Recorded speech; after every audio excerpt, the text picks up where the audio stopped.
editor's mind.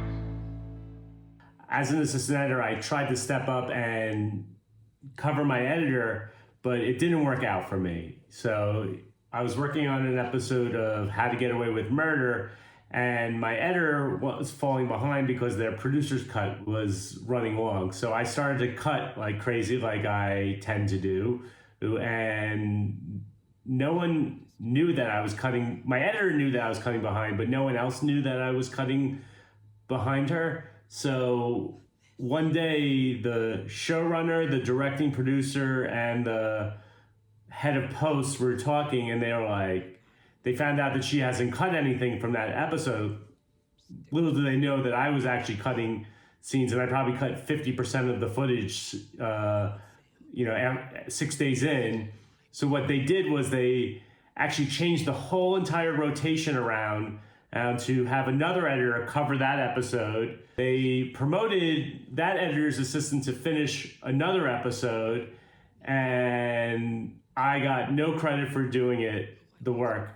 Now, that's the way things happen. No one assigned me the work. No one told me, Chad, this is your thing. I was just stepping up, and no one was aware. And all these balls were put into motion before I had a chance to say, hey, wait a minute.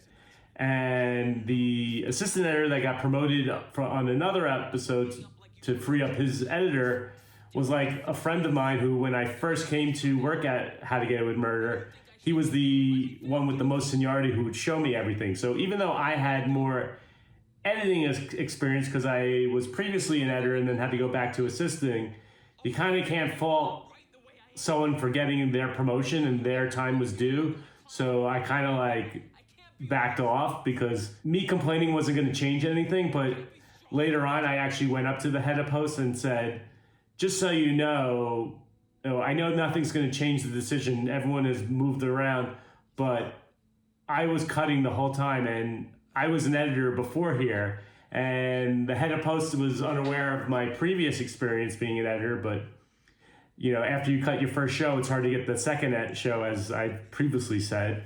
Told him how I felt, and he acknowledged, and I handled it calmly. I didn't blow up. I didn't do anything, but that's just how it didn't work out. And even during production, the director of the episode, because they used to shoot we were on location, so the director would come to my cutting room to see what was going on. So she was aware, but sometimes a guest director doesn't have the power to like push back, and all these things were in motion. So I was happy for my friend in the office who got his first editing credit that season, or getting to co-edit with them. And even the editor who got pushed over to my episode still let me do the notes and let me be acknowledge me for my work. It doesn't always work out where you get the co-editing credit, and sometimes you just have to take it.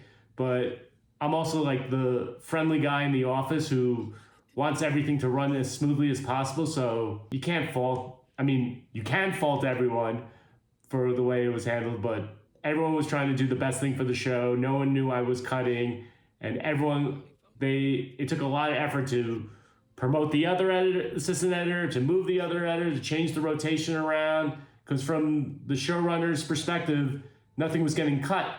But little did he know that I was cutting the show.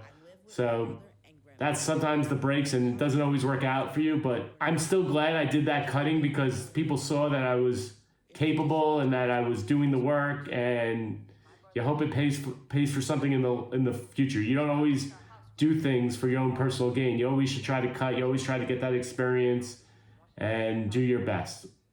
Please like and subscribe.